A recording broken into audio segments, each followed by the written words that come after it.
444-199-86. Like, well, I think definitely marry 199. I have to. Kiss 444. And the 86 is already dead. So what are we gonna do?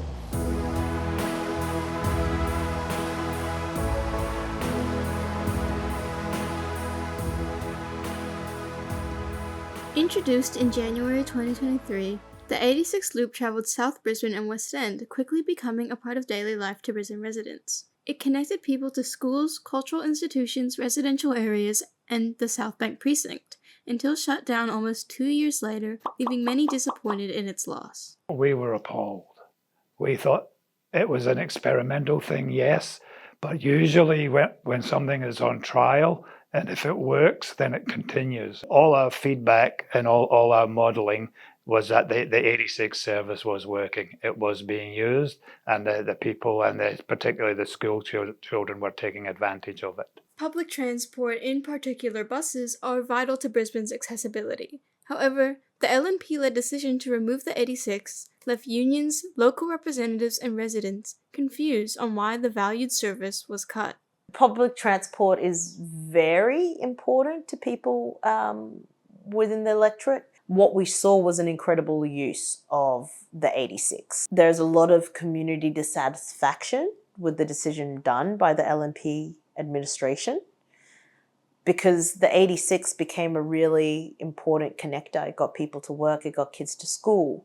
It kept seniors connected, and it was a successful trial.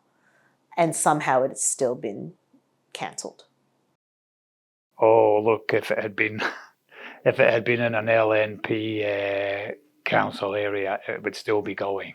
That's our opinion. Local families, students, seniors, and workers have been heavily impacted by the removal of the service, now finding commuting in the Brisbane area increasingly a challenge. Well, the kids from both those schools that at the 86 service, they now have no service. There needs to be no child left behind, and every child should have a safe way to get to school and home again, you know.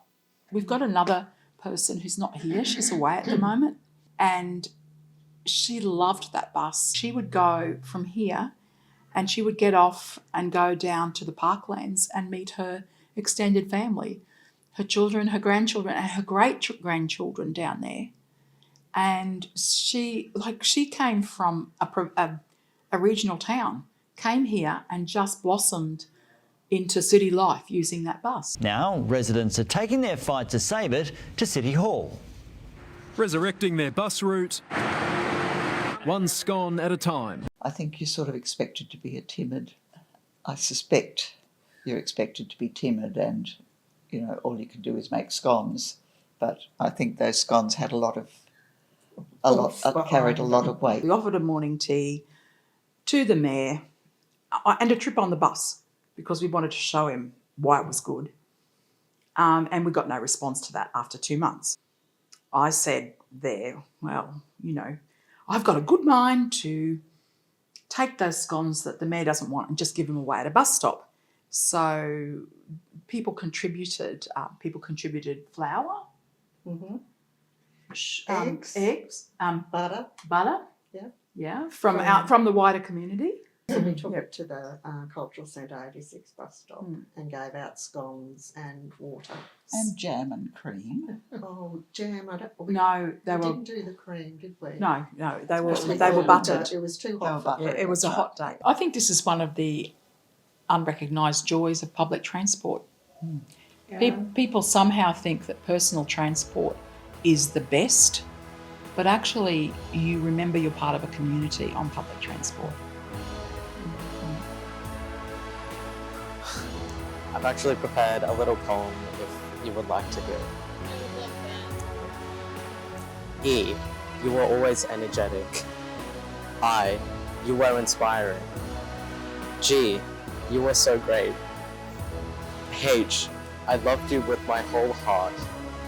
T, you were sometimes on time. Y, I was yours. S, you were like a sibling. I will miss you. XOXO.